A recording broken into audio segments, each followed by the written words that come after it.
I mean, let's just, I think, talk a little bit about kind of what we're feeling right now and then just kind of riff from there. I think that sounds good. Yeah. Cool. I mean, I don't really have any structure besides, of course, diving into, what is important to us, what has, I think, impacted us on our journey. I think it'd be cool to kind of dive into like this, right? And like kind of like soaking some of this in and like what we're doing right now and, what it looked like a year ago. I mean, a year ago, dude, we both joined this business community. We're online, we're learning how do I create an offer? How do I serve people? What do I want to do? Who is the person that I want to serve? Like we had this calling within us where it was like inside, we knew we were meant for more. And I think for me at least, there was this uncomfortable phase of like looking at society at large and looking at what other people, especially our age, were doing. I mean, I'm 25, you're 21, and we graduate college and everyone goes and gets a job and, it just kind of becomes the cycle of day-to-day life. And I think both of us felt that calling towards something greater.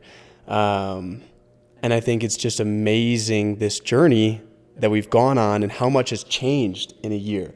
I mean, we're in this beautiful home in the middle of Colorado. The aspen trees are turning. We've got, there's garage doors. We look out, there's mountains. We just saw the sunrise this morning. And here we are sitting in these chairs, right? Having a conversation about how life is looking. And I think it'd be cool to dive into like, what has that journey looked like and felt like for us?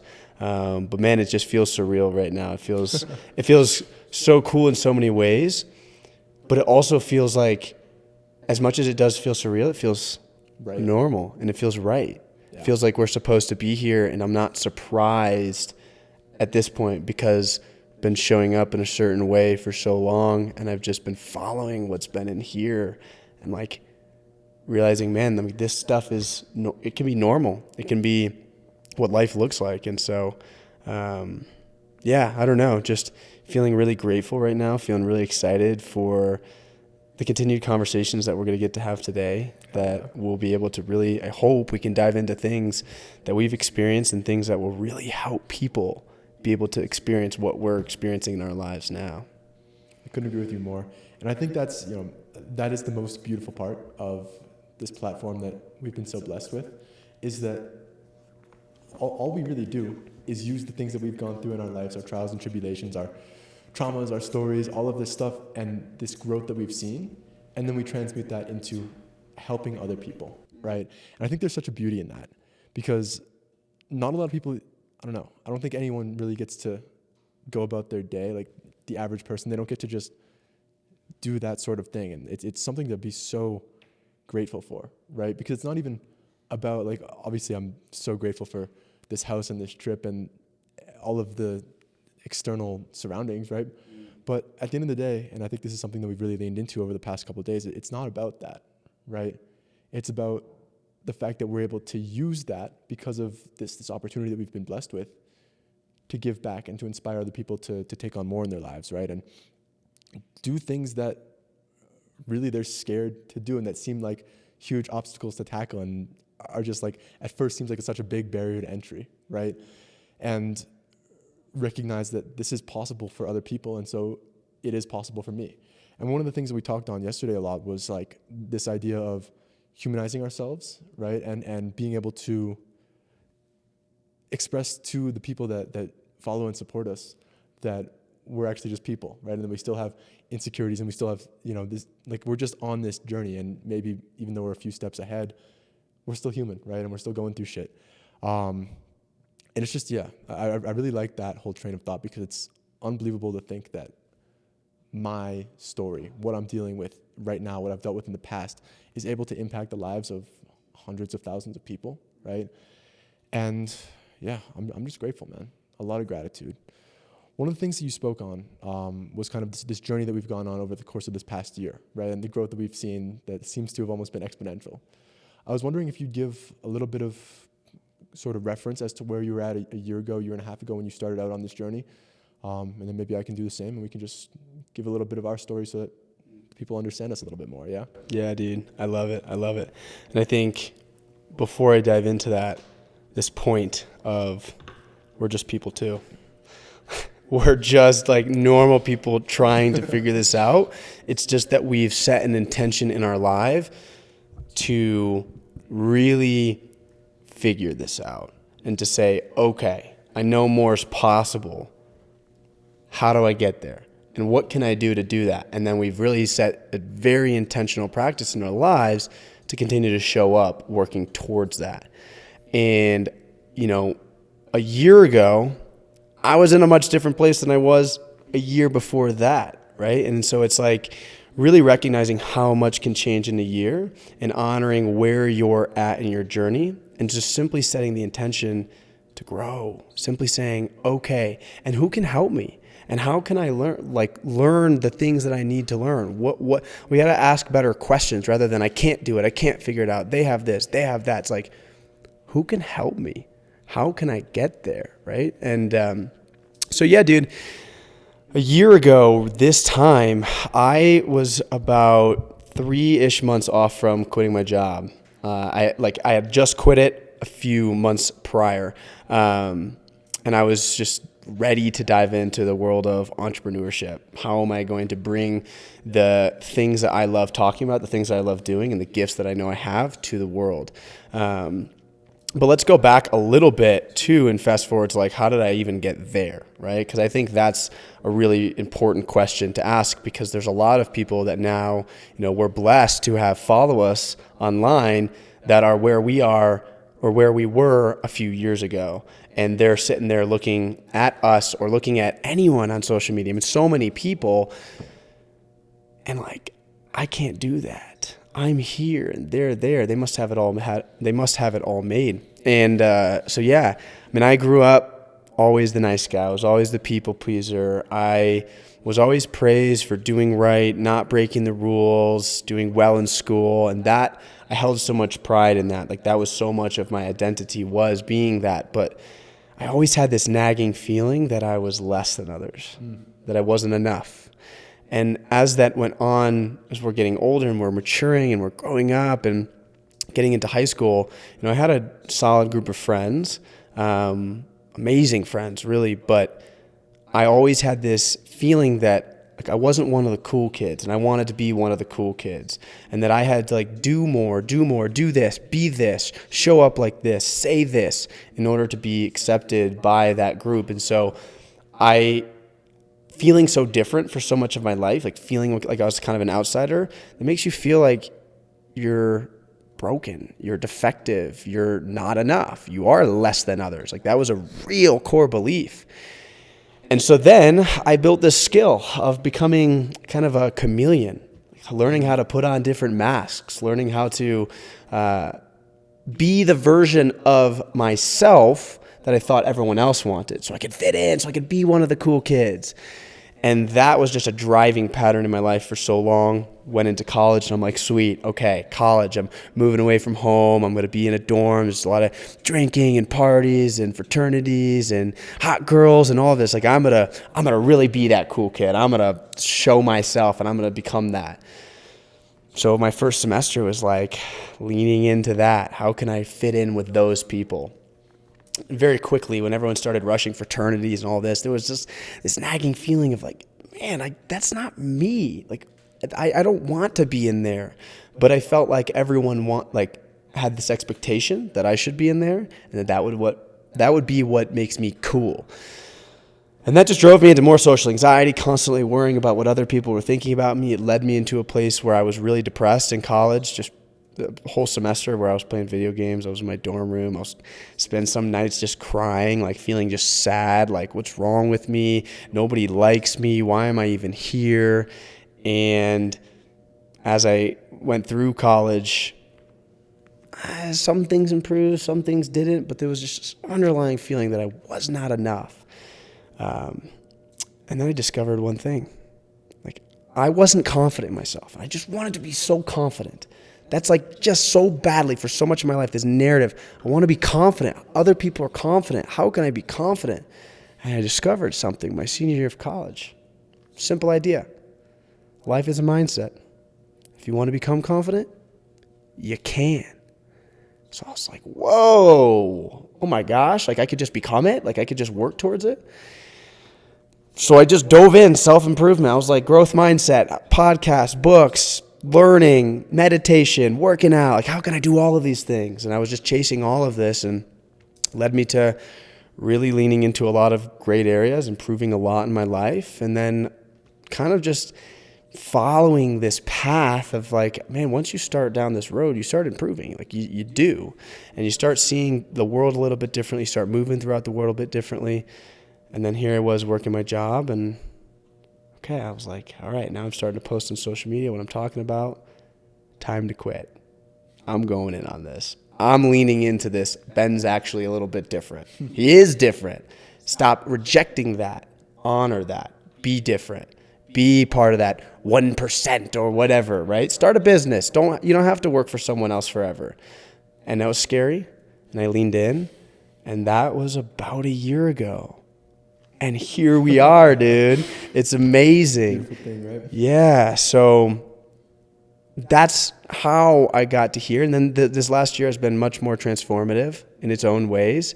And I'm sure we'll dive into some of that, but I'd love to hear your reflection back of, where were you at a year ago? What got you there? And let's hear a little bit about your story. Most definitely, brother. And I really appreciate you sharing that. I know something you've been leaning into this past while is like being more vulnerable and stepping into this really authentic frame and being able to share truly these things that you dealt with that molded you into the person that you are today. And one thing before I kind of dive in on my own story, I'd love to just touch on is the idea that life is a mindset, right? Because I think a lot of people go about their lives, go about their day-to-day with the idea in mind that they can't do it, right? Whatever it is for them, whether that's to start a business or to go up and ask that girl out or literally just to do better for themselves and to spend their days pursuing something they care about, right? Or even just be happy, A lot of people, it's so ingrained in them, like, I can't do that, because of this subconscious programming, the way that they were raised, the way that, all these different factors that just play into like this formation of identity and self. And it keeps so many people trapped, right? And stuck in this cycle of like, I can't do it, so why would I try? I can't do it, so why would I try, right? And then it's like, one day you do try and you see a little bit of a change and it's like, oh shit, like maybe this is actually possible, right? And so I think that's a really important point to hammer, right? It's like, if you're constantly going about life from this frame of, I can't do it, it's not possible for me, here's this that make it impossible for me to see this change and see this growth and do what these other people are doing, right? Just this simple shift to the understanding that you actually can do it, it makes the world of difference, right? And that's what really got me started on this whole journey. A little bit of my backstory. So, like you, I grew up not a people pleaser per se, but just like taking pride in being the good guy, the kid that did it right, got good grades and was just nice to people and like did all the right things, And over the years, I always had this feeling like I didn't fit in with the people around me, right? And it wasn't even that, I didn't feel uncool or I didn't feel like I was good enough. It just felt like I was different from the people that I wanted to be spending time around. And there was a lot of that as I kind of went through my younger years of schooling and that sort of thing.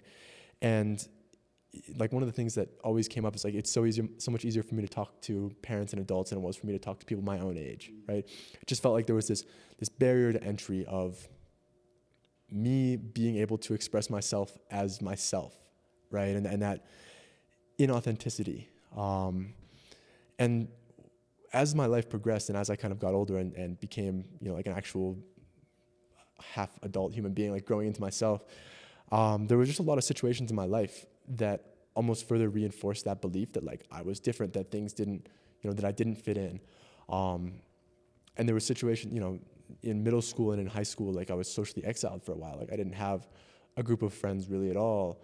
And, I had some people, but it was just, it constantly just felt like I didn't fit in. I wasn't meant to be a part of the group of people that, you know, I perceived as like who I was supposed to be friends with. And like time and time again, I would just find myself in these situations where it's like, oh, I was getting closer with these people and then they pull away, or there was something and it felt like I was being teamed up on, right? And just all these little situations that subconsciously hammered that same belief of I don't fit in.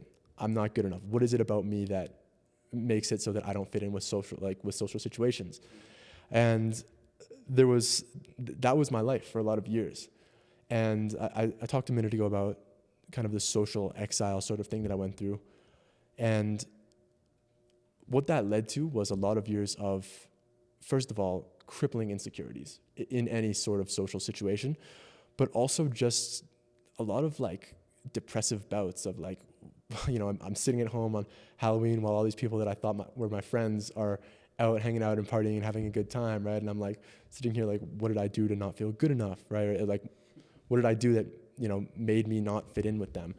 And situations like that just over the years continuously kept happening. And so there was these bouts of depression. There was a lot of anxiety, especially social anxiety.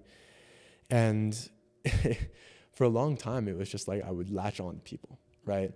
It's like, I don't feel good enough in myself. And so who can I find and like drag into my life and hook onto that will make me feel that sort of validation and feel like I'm good enough, right? And long story short, that happened for a number of years. And it was just this constant cycle of, okay, I'm going to get attached to this girl who I like.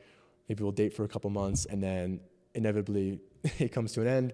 And then I'm like so fucking broken and lost all over again and feeling even worse than I did before. And it was just this constant downward cycle of exactly that, right? And that carried on well into college. I spent the first year of my college experience very similar to you, kind of just leaning into like the party life and trying to really fit in and chasing the girls and, you know, getting fucked up all the time. And that was another thing that was a big contributor in my, you know, kind of compensating for this feeling like I'm not enough, feeling like I don't fit in, was substance abuse. I smoked weed habitually, like multiple times a day for a lot of years, which destroyed my mind. And then I broke that habit for a while. And then I got off to college, having just gone through a breakup, got back into weed, started drinking a lot of nights of the week, and with, you know, just a year of complete degeneracy that was honestly my lowest point. It like tore me apart. And through all of that, like there was still this cycle of I'm gonna latch onto other people and just feel okay through them, right? And it wasn't sustainable. And it got to a point where it's just like, what the fuck am I doing? Like I've gone through this exact same cycle, this pattern so many times over that it just feels like my life just feels like a constant struggle, and I feel constantly not good enough. And I just remember I went home for like a weekend my sophomore year of college, and I like went and visited my family in Canada, and I just remember like breaking down and like crying, and my mom was holding me like, and I was just like, why am I even here? Like, why do I keep doing this to myself? It just feels so terrible. And that was kind of a really pivotal moment for me, because I don't know if it was some download from spirit or from whatever, but it just like came to me that, you know, either you keep doing the same thing or you make a change. And it was that simple, right? It's like what's been going on for so long that I've been doing habitually, continually, year after year after year, is not working. And yet I keep pursuing it. I keep doing the same thing. What can I do that's different, right? How can I make a change, even if it's the slightest change, right? And what that led to was really the start of my self-improvement journey. And safe to say, it's come a long way since then. Like you, I started out with a lot of the habits, just hammering the gym and meditation and journaling. And I made a very conscious attempt to shift my mindset, you know, to go from this victim in my own life to the person that creates the reality that I want to live. And yeah, I reprogrammed my mind, and in literally just a few months, I saw some massive, massive growth in my life, where it was literally like a flip switched inside of me. Switch flipped inside of me. And it was like almost immediately, within a couple of months, I was like an entirely different person, right? I was able to go out into the world and like enjoy myself and like be in social situations and just have fun and like feel good and not be this like tiny little person that I lived most of my life as. And this continued for a number of months. And then it kind of got to a point where I just felt like I was plateauing, right? I was like, okay, yeah, I feel so much better than I did when I started out on this journey, but what now? Like for all of my life, even when I was going through the hard shit, I knew that I didn't want to work a regular job. I didn't want to, kind of fit the mold in that sense and like just go to college, get a 9-to-5, work it until I'm 80 years old and then retire and then die, right? I always knew that was not for me. And yeah, so I invested in some mentorship that Create Your Reality, which was really just a pivotal moment for me because it was like I had already built the foundation that Alex talks about a lot, but it was just this aspect of clarity and like having a purpose in life and like finding what it is that you're truly passionate about and like painting a clear picture of where you want to go. And it shifted everything for me. It was like now I was no longer just doing the work to do the work and to feel better, right? It was like, I'm trying to bring something into the world. I'm trying to help people and do something that I'm passionate about. And like, it was like this fire lit up inside me, right? And within a short few months after that, I joined Abe's mastermind. And the rest is history. He inspired me to start posting content on social media. And here I am a year and a half later in this beautiful house, having a conversation with a dear friend who's on the same wave as me that I'm so grateful for. So yeah, it's funny. It's always funny to put these kind of stories of our lives into just like a consolidated format, right? And like, but at the end of the day, that's me. That's my story. That's what I've been through. And to be able to use that and take these things that I've learned and give back to people. And I'd love to riff on that for a second. I created content for so long before ever seeing any sort of traction at all, right? So long. And I know you went through exactly the same thing, right? Like this time last year, I had 120 followers on Twitter and maybe about the same on TikTok. Hadn't even created my Instagram. And it was like this, it felt like a struggle, right? It felt like, I feel so called to do this. Why is it not working? Why am I not getting out there? And what kind of shifted for me is like, I got this comment one day and it was basically just, dude, keep after it. Like this helps so much. This has helped me in my life.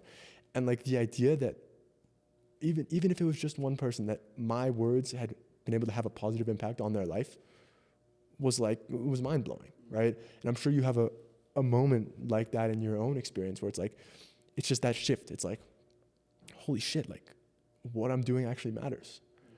And that kind of gave me what I needed to continue to lean into it. And then 8 months later, started posting on Instagram, and the rest is history. Yeah.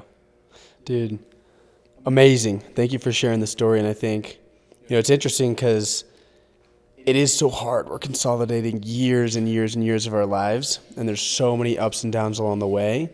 And a lot of, there were a lot of downs, but a lot of ups. And I think it's hard to like fully bring the picture of how you got here today. But I think also it's like giving yourself the grace for touching on the things that really matter, at least in your life right now. And so there's a couple of things that I really love there and I want to riff on. So one is the content creation piece. Especially nowadays, right? So many people are wanting to be content creators. They want to post online. There's so much potential from it, and I get that. But I also very similarly went through that same period that you did.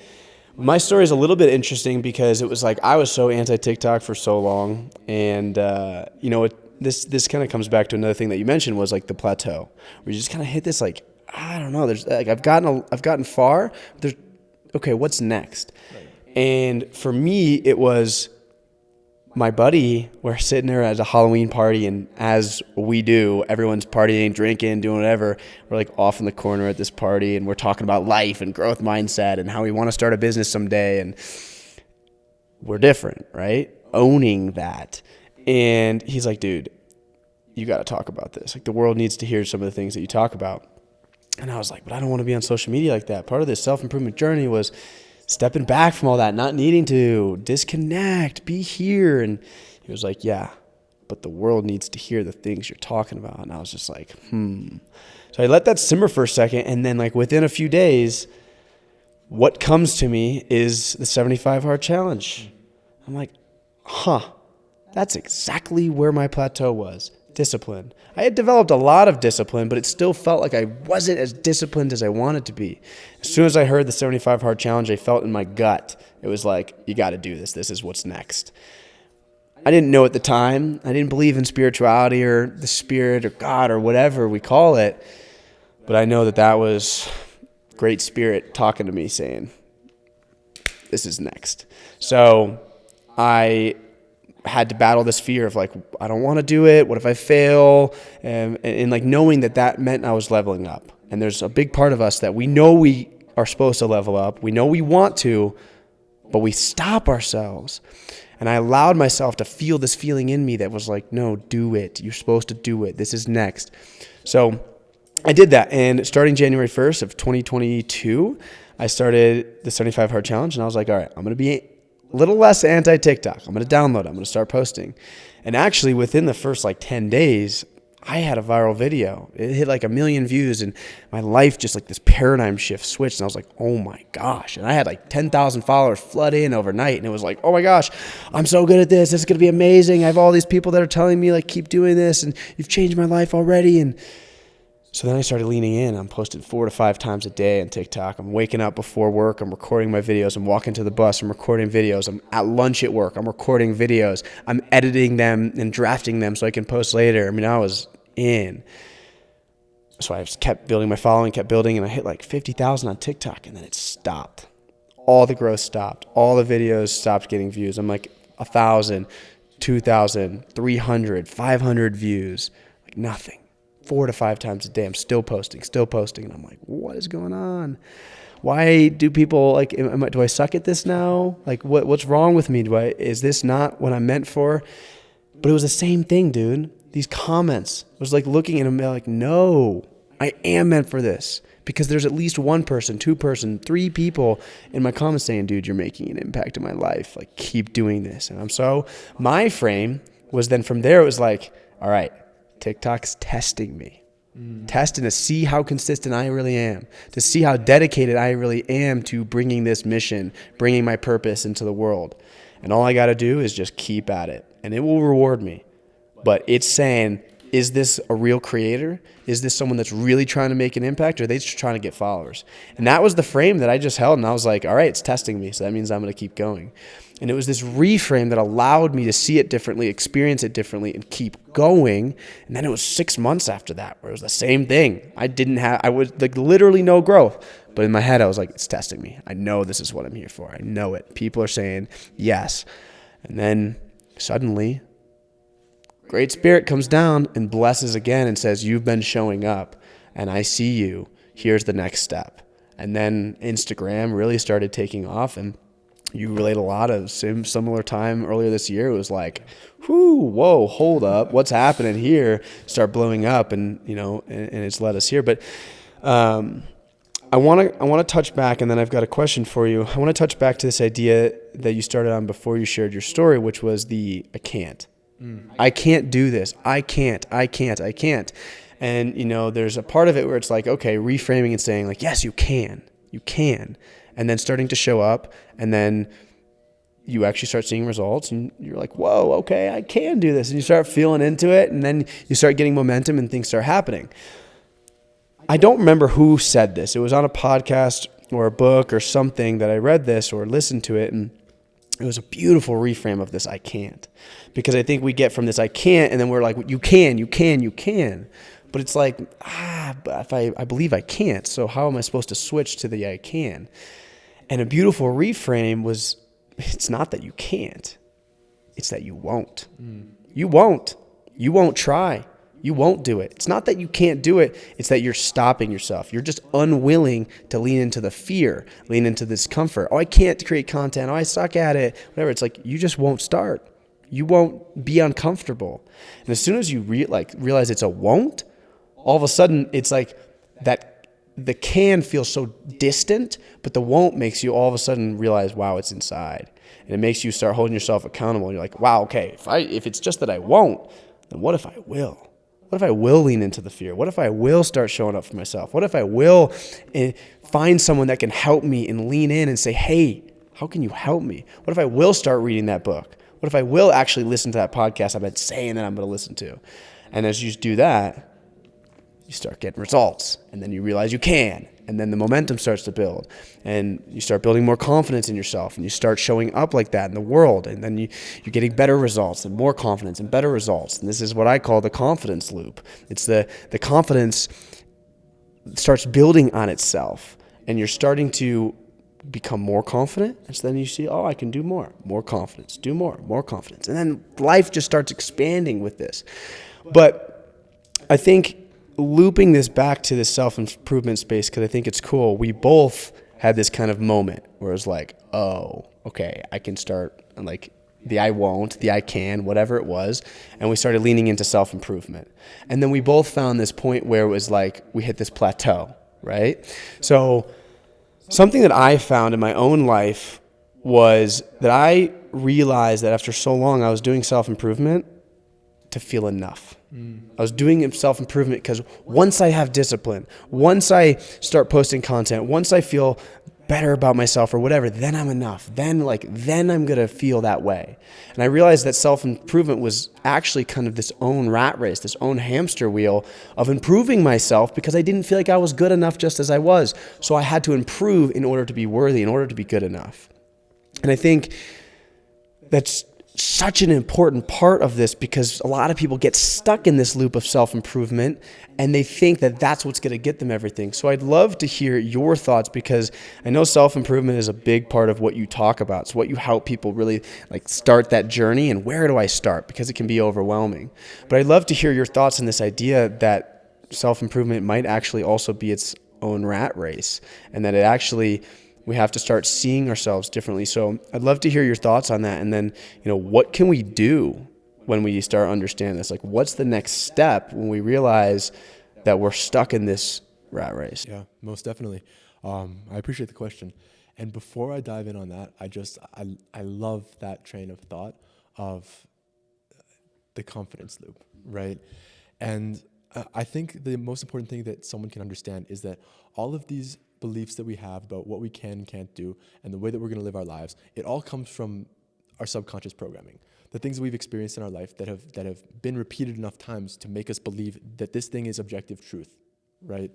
And the issue with that is that when it comes to actually making some change happen in your life, you can't operate from that frame, right? Because we have to recognize that results come from proof. Changes come from proof, right? It doesn't just happen, It's like you're not going to think differently. You're not going to feel differently if you have no proof that you can or should think that way, right?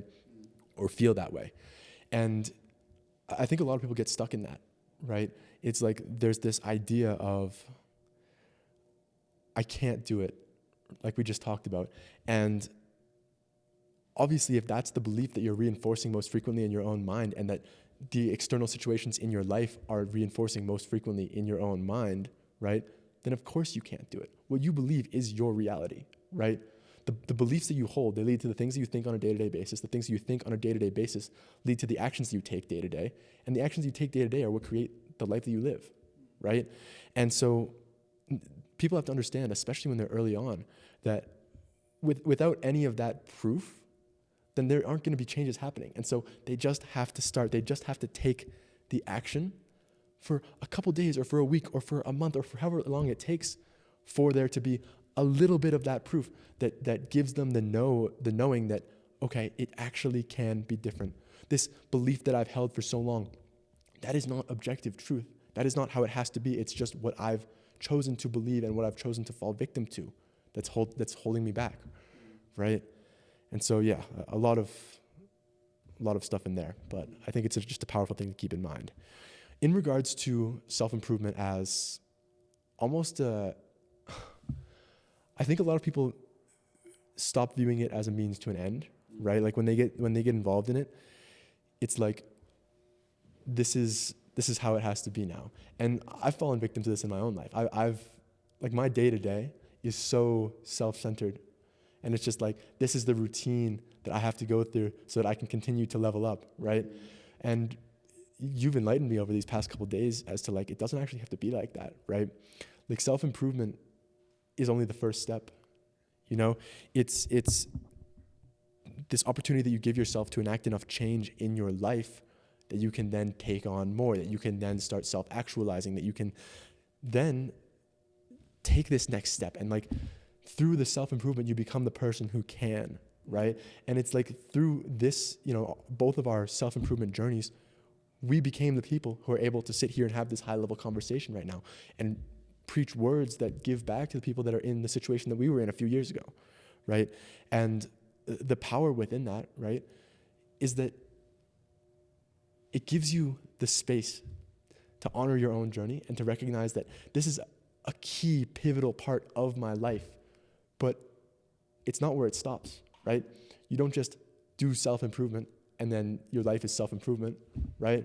It's like, all of it is about becoming the person who can then take on more and who can then give back to the world or feed your family or retire your mom or whatever, you know, whatever it is that you feel so called to do and that truly motivates you on that deeper level, right? It all starts with you. And until you do that work on yourself, you won't be able to achieve that thing. But when you do, like, the only thing that you can control and change is yourself, right? And so if you don't focus on that first, then you won't see change in the external world. And I think that's, you know, we talk a lot about like people that have made it, quote unquote, and yet aren't fulfilled, they aren't satisfied. They live lives that feel kind of empty, right? And it's because, sure, they did that side of things and they saw that material success or that growth in the business or whatever it is, but it's like they didn't tap in here.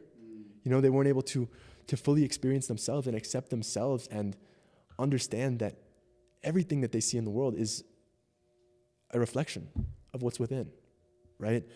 And so when it comes to like actually viewing self-improvement as a means to an end, it gives you this understanding of like, this isn't it, right? It's like there are a specific series of steps that you can take to become that person and then create whatever it is that you want to create, right? And we've leaned a lot into the idea of spirit and the divine plan over these past couple of days. And I think that is something to account for and like to live by. But it all begins with you taking the step to do the work on yourself and become the person and then create the life that you want. And then you can kind of tap into like this idea that it's all happening for a reason. Like, I was guided down this path, that it wasn't just, you know, me putting in the work, but it was like a pull from something greater, right? That allowed me to do all this and to be here. So yeah, a little bit of a tangent on that front, but I'd love to hear your thoughts and reflections on that. Yeah, dude. No, I mean, I think you're hitting the nail on the head in so many of these different aspects, in terms of like, we do have to just realize like we can do more and then start actually taking those actions to actually get those results. But it does become this recognition at some point of like, is this a means to an end? Like, what am I trying to do? Why am I trying to show up? Why do I wake up at this time, go to the gym, journal, meditate, work for this many hours, like stay so disciplined, hit off all the checklists? Like, am I doing that because there's joy in that and because this feels like really in alignment? Or am I doing that because that's what society says I should be doing? That's what success looks like. That's what all of these people are doing.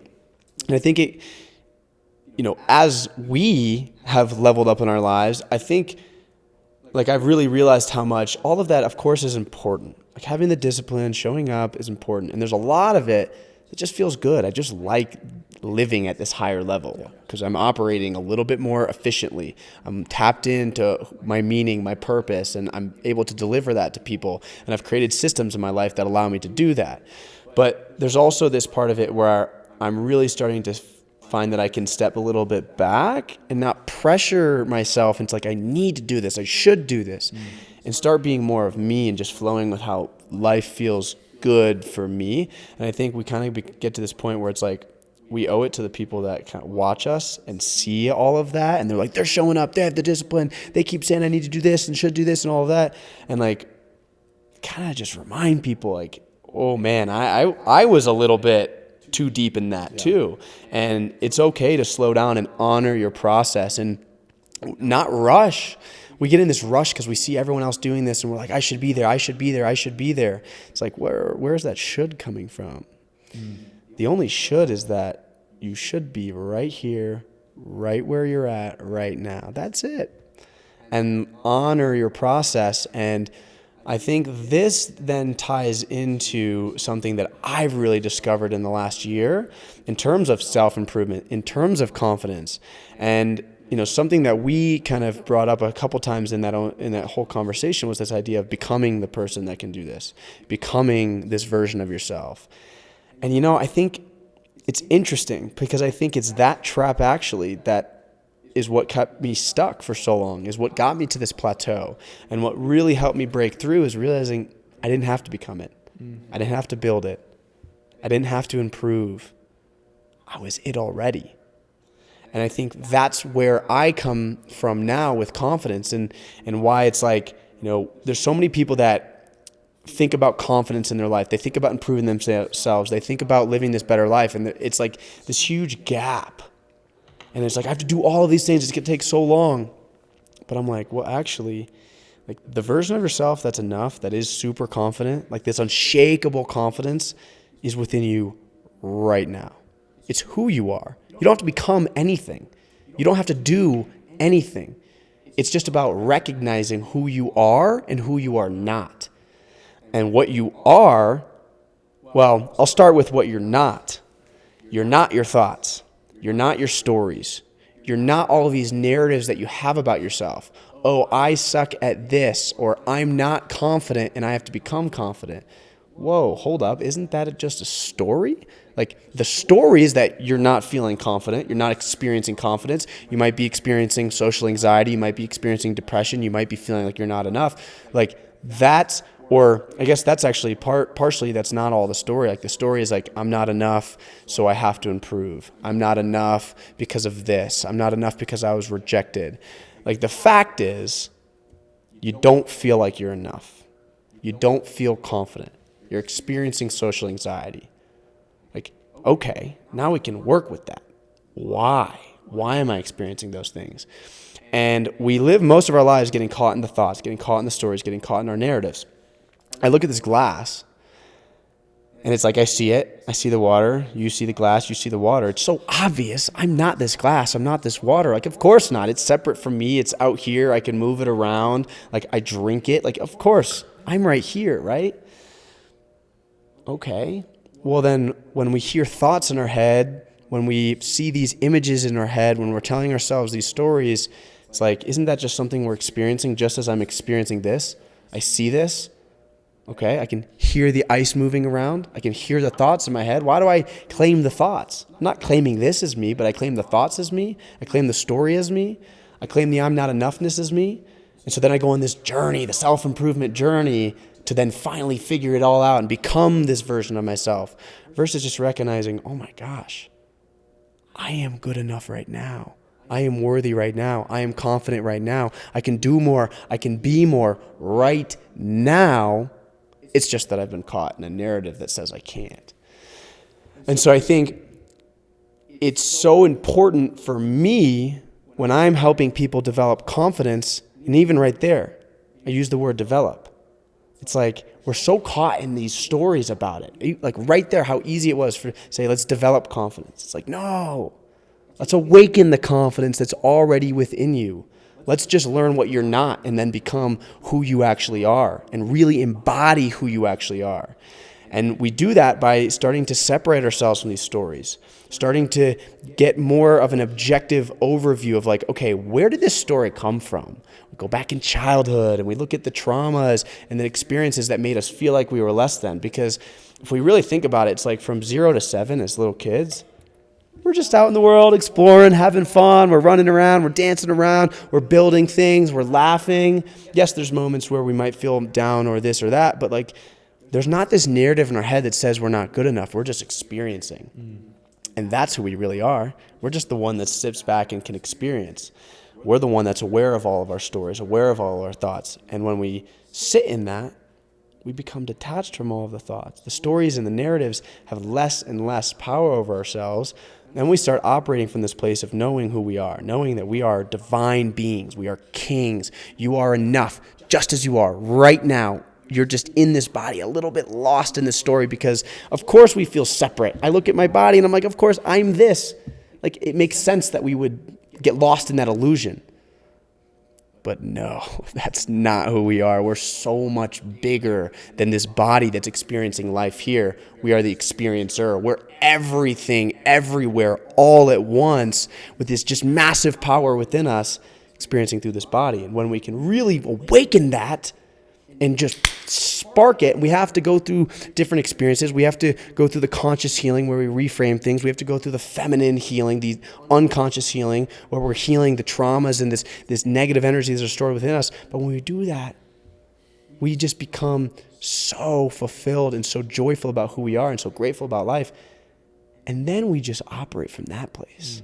We realize I've got everything I've ever wanted and I'm enough. And I don't need you to look at me anyway because I know who I am and I'm not these stories.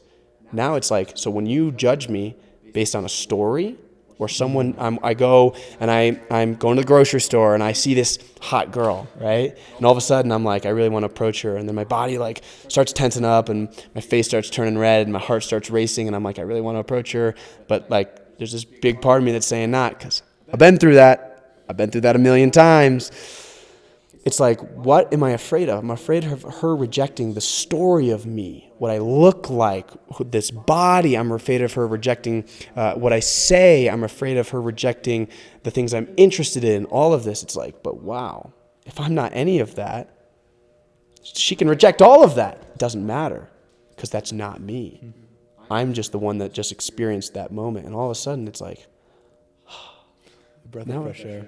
Yeah. So I think I'm at this point in my journey where it's like, I really want to start shying away from this idea that we have to build it, we have to become it. And I want to help people see that we can do it right now. We can be it right now. And so I'm not really sure like where I'm going with this, but I'd love to hear, I guess, your thoughts on that idea that it's actually who we are rather than it's something we have to become. Definitely. And before I get into that, though, I'd love to just ask you, because you talk about awakening it. You talk about helping people see that they are enough already. How does that happen? How do they? Because I think there's something that happens, right, within conscious understanding. Like, I know that this is truth, and I understand it, right? But to understand something is still just a function of the mind, right? It just becomes another story. And so how do you help someone actually experience that change, that shift, and really tap into this infinite being that we all are? How does that happen? Yeah, so, I think this is something that we talked about the last couple of days, right? And this is something that, honestly, it's amazing how much more clarity I have on it because I've really started to experience it more deeply myself. So this kind of goes back to what I was touching on before of like this conscious work, this conscious healing, and the unconscious healing, the subconscious. It's like the masculine healing and the feminine healing. So part of it is we have to honor both of these because I think you and I, this is what has really come up in the last few days of how much we've gotten to this point of reframing our beliefs, understanding this, knowing this is truth, but then not getting to feel it in our bodies. And I think it's because we're getting stuck in the conscious side. Everyone's like, reframe your limiting beliefs, have discipline, do all of these things. And I think the discipline and the self-improvement itself, it's not a bad thing. Like, I'm not saying it's bad, and I'm not saying don't do it, because as you do that, you do show yourself that you can, and that naturally is reprogramming some subconscious systems. So you're going to make a lot of progress. I made a lot of progress from that space. But to really understand, but not just understand, but to feel it in your body that you're not those stories, you have to lean more into this subconscious healing, the feminine work. And this is where we get into more of the modalities where we're getting a bit more out of our head and we're feeling into our bodies. And this is the biggest blockage for a lot of people. Is the biggest blockage for me is because this is when the real emotions come up.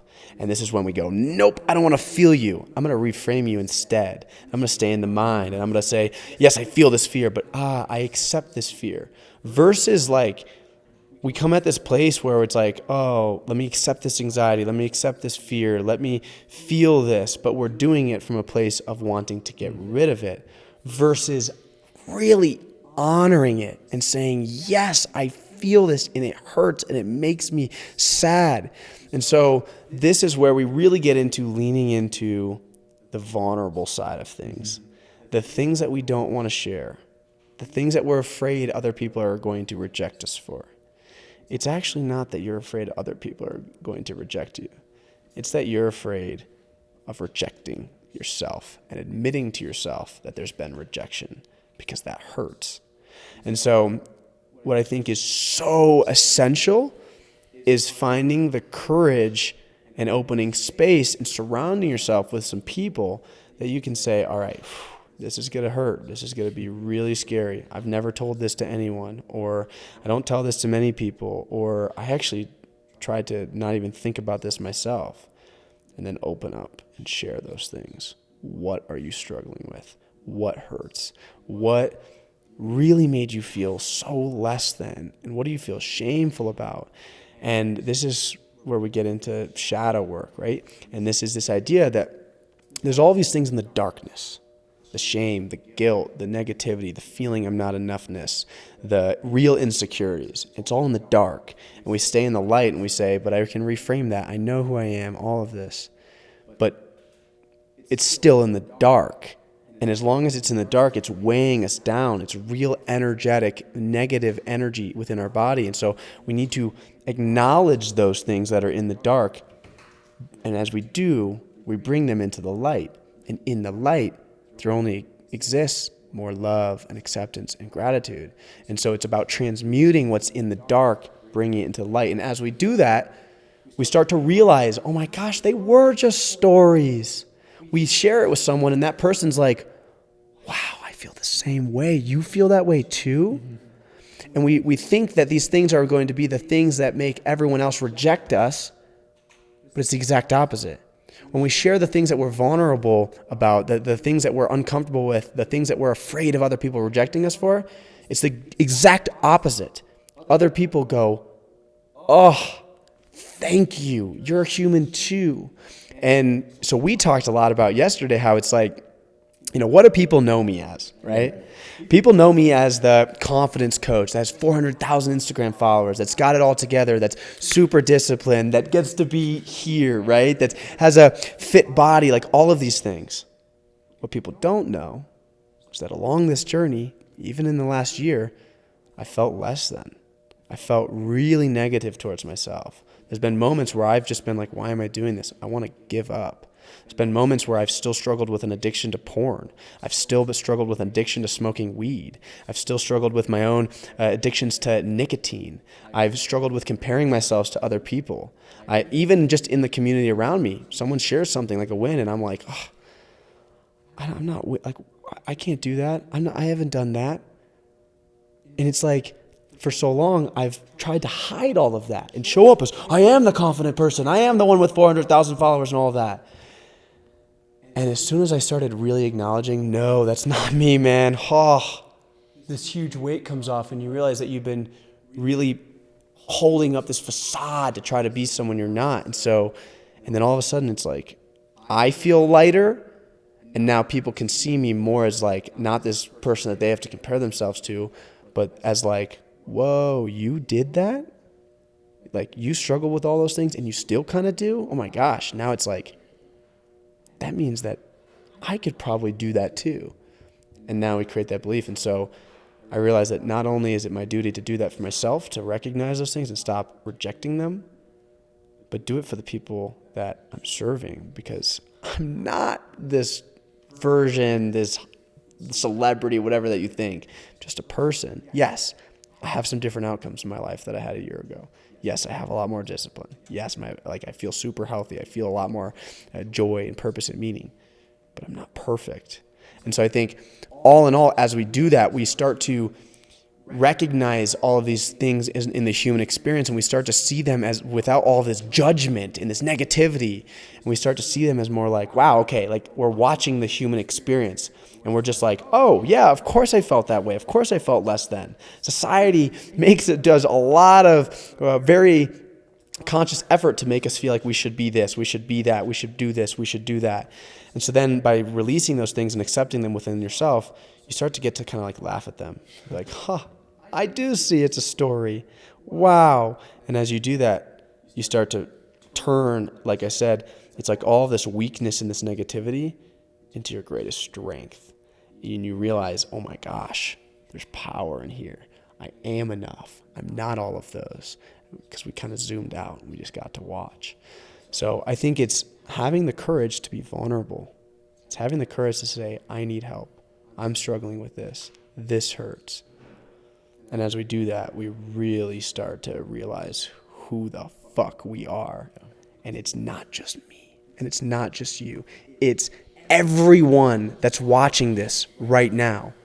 All of us are infinitely powerful beings. You are all enough right now. Everyone on this planet is enough. You're worthy of incredible things. You're just asleep to a story that makes you think you're not. And we're afraid to fully embrace who we really are. It's time to embrace it. And that's what I'm here for, to call people forward and to help them embrace it. This deserves a fucking slow clap. I'm like, this was beautiful, man. It's so beautiful. And it's been really incredible to watch you actually undergo this transformation in recent months, especially, and just really step into this version of yourself that is enough. And like, the Ben Clark that I met in Miami 4 months ago wouldn't have been able to share all of these traumas and trials and tribulations and things that you've struggled with and insecurities that you've had on camera for the world to see, right? And so it's just a really beautiful thing to be able to experience you living out your truth in that way. And I think the entire essence of what we do is using our truth, our experiences, to inspire other people. And you did that to the fullest of your capability today, and it was beautiful. Yeah, man. I appreciate it, dude. All right. What do you think? We take a pause on this? No idea what time it is. And we get sucked in. Yeah, that was probably a lot longer than we expected, but I think that's beautiful. That was awesome. I say we take a pause on this one, and we move some spots. Yeah. And we keep on riffing. Yeah. I have a call at 2, but that's plenty of time. Yeah, I've got 1:30, so we got an hour and a half. An hour. Should we close this out, or should we just because we're just going to clip it up? Hey, thank you guys so much for watching. Peace. Cool. Thank you for watching.